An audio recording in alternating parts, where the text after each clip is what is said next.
I was 9 when I wanted to die.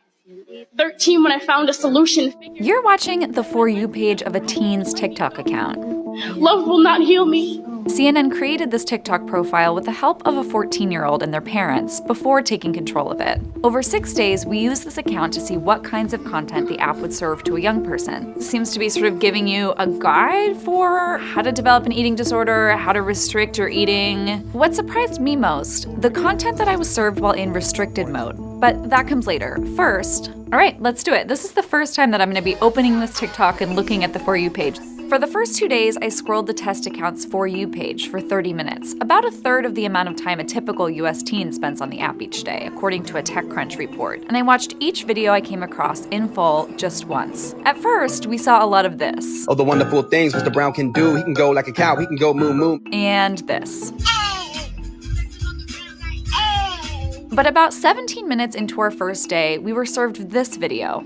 Now we've come to a live video. All we're really seeing is this girl's bottom in the frame. It looks like that's the point of this video. And about 18 minutes into day 2, we came across this video. So now we've got one that has a hashtag mental health on it. You gotta kill you if you wanna kill me.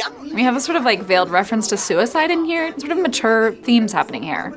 I think a lot of parents are sitting there going, hold on a sec, I thought TikTok was about dance crazes. On day 3, we started searching for content using search terms from both a lawsuit filed by the Indiana Attorney General's office and research from the online safety advocacy group Center for Countering Digital Hate. The Indiana AG alleges that teenagers can type partial search terms and the app will autocomplete with suggestions that could surface inappropriate content. TikTok has said it doesn't comment on pending litigation, but that user safety is a top priority. First, we replicated their search for alcohol and drug-related content and didn't immediately find anything that seemed harmful. I'm not seeing anything that has to do with alcohol on the first page of search results. Then we replicated their searches for sexual content. We typed KI, and our second result is kin TikTok. We're getting some pretty sort of adult, mature content that we're seeing here.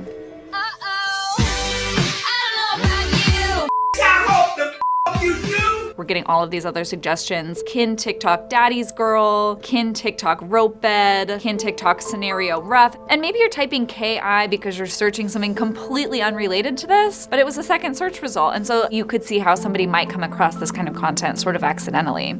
When we searched terms mentioned in the research by the Center for Countering Digital Hate, we found dozens of videos related to eating disorders and self-harm. TikTok has pushed back against the group's research, saying it wasn't representative of a real person's experience on the platform. Still, many of the hashtags mentioned in the research remained active and quickly led us to concerning content. Immediately, the first result looks like it's about eating disorder recovery. In this video, we have someone talking about drawing food so they don't actually have to eat food. This one's talking about eating disorder safe foods. A lot of these videos, you have thousands of views, hundreds of comments, thousands of saves. And a lot of these videos do look like they're sort of targeted towards talking about recovery, but it's not always exactly clear. I think it's really important that people speak their truth and have their voices to talk about their recovery.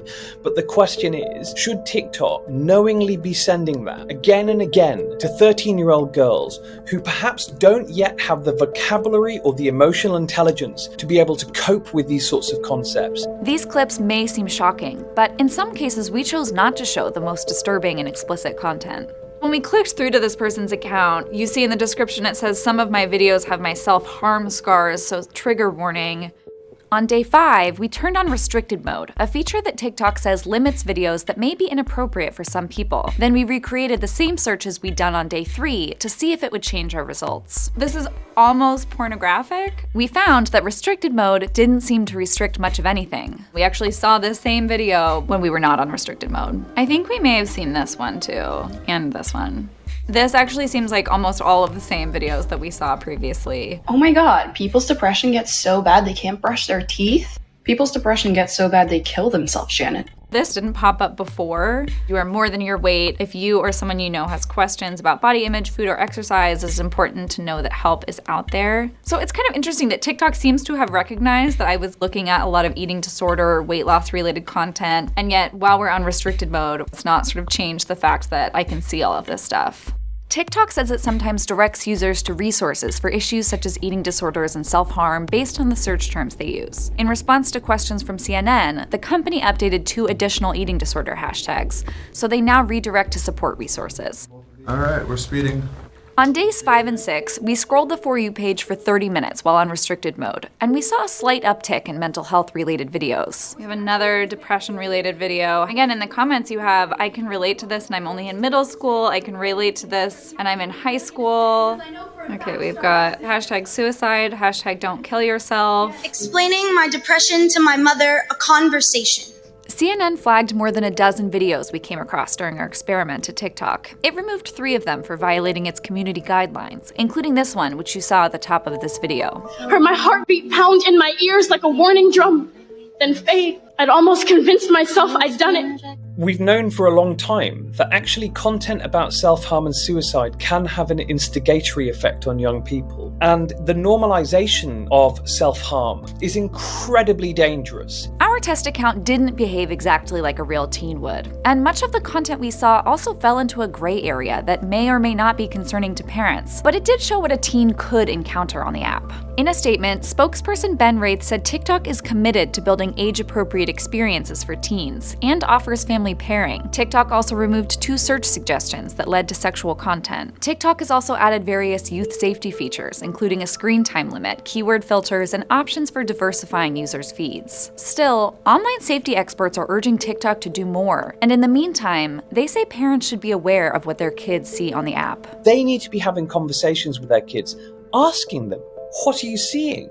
And then helping them to contextualize that. By having that conversation, we can actually help kids and parents understand better this new social media age that we, for better or worse, live in.